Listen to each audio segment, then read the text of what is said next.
The people pre-existed the government and consciously created that government, and that government was and continues to be for the people. And here we have a basis for freedom. Abraham Lincoln concluded his famous Gettysburg Address with the hope that, quote, government of the people, by the people, for the people, shall not perish from the earth, end quote. Why would such a government perishing be so bad? After all, myriad regimes have started, fallen, and now are no more, no better than a footnote in history books. Moreover, a popular government, one so focused on the people, hasn't been the norm for most of human history.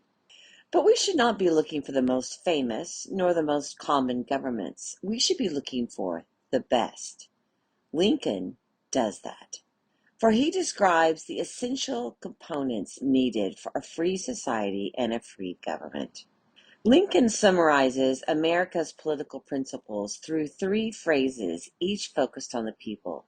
Each builds off a central assumption about human beings, namely that they are inherently equal.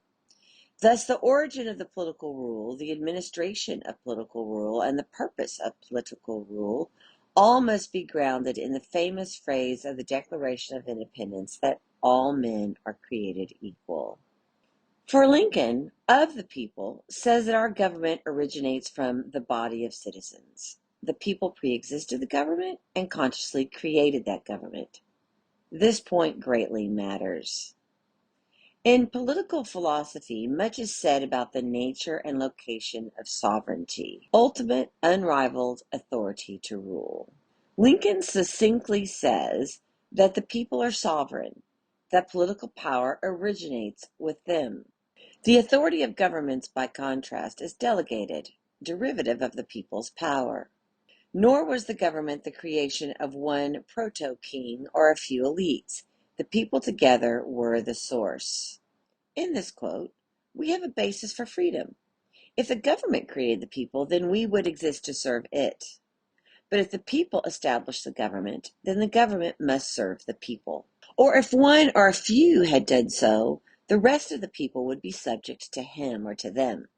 Our Constitution, which begins, "We the people," makes clear that the origin of the government's power is from the people. Quote, "by the people," declares the means through which government exercises its power. The focus remains on the people. For a government by the people means the citizens administer the government they created. They do not merely leave it to others, but engage in active self-rule. We do so in 3 main ways. First, the people can engage in discussion with each other in hopes of learning from and persuading their neighbors. Secondly, they do so through voting for those who will directly exercise the people's power in office. Thirdly, and related, the people self-govern by holding some of those offices. This point also matters for a free society and a free government. The founders understood that human nature struggled with the temptation to selfishness. Monarchy risked one man ruling for his own good at the expense of the rest. Aristocracy threatened a few elites wielding political power only to help themselves. A popular government sought to direct such self-interest toward the good of the greatest number, or at best, this popular rule by the people would pursue what is called the, quote, common good, unquote. The founders knew that the people also would be selfish, and thus that the majority could harm the minority.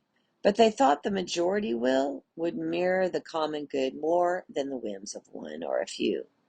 And they put in place systems like representation, federalism, and separation of powers to mitigate such selfish tendencies from having free reign, even in popular rule. Finally, for the people, states for whom the government acts. All governments are for someone within their borders. They make laws and enforce them with the good of this group in mind. In acting for the people, Lincoln assumes that popular government should be oriented toward the good of all its citizens. Here we see the underpinnings of the Constitution's commitment to promote the general welfare as described in its preamble. Just as rule did not originate with one person or a few, nor was it administered by one or few, so our government would not seek the benefit of one or a few. Our belief that government exists to protect natural or human rights, summarized as life, liberty, and the pursuit of happiness, forms the core of what Lincoln meant by government existing for the people. And in protecting those rights, we can rest secure in our freedom, exercising it in pursuit of a happy life. Thus, we too should hope that this kind of government does not perish from the earth. We have been blessed in that government's establishment by our ancestors and its maintenance by those who came before us. We have not sunk into despotism because we have not lost the grounding of political power and purpose in the people. At the same time, we always face the risk of losing this precious gift. It remains to us to keep our republic, guarding it from all foes, external and internal. The task is up to us. We are the people, after all. Adam M. Carrington is an associate professor of politics at Hillsdale College. He teaches on matters of constitutional law, American political institutions, and the separation of powers. I am Janine Turner, founder of Constituting America.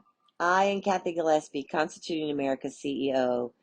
Thank you for joining us today for our 90-day study. It's an annual study entitled 90 plus 90 equals 180. History holds the key to the future.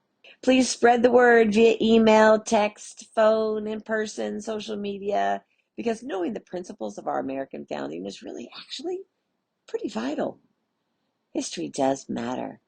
And don't forget to check out our wonderful study last year on American exceptionalism, because America is exceptional. If you ever have a discussion with someone who says, oh, no, it's not, if you read last year's essay, you'll have 90 tools in your toolbox to talk about how America really is exceptional. And our founding documents is the primary purpose for that exceptional quality. Have a wonderful day, and we'll meet you right back here tomorrow.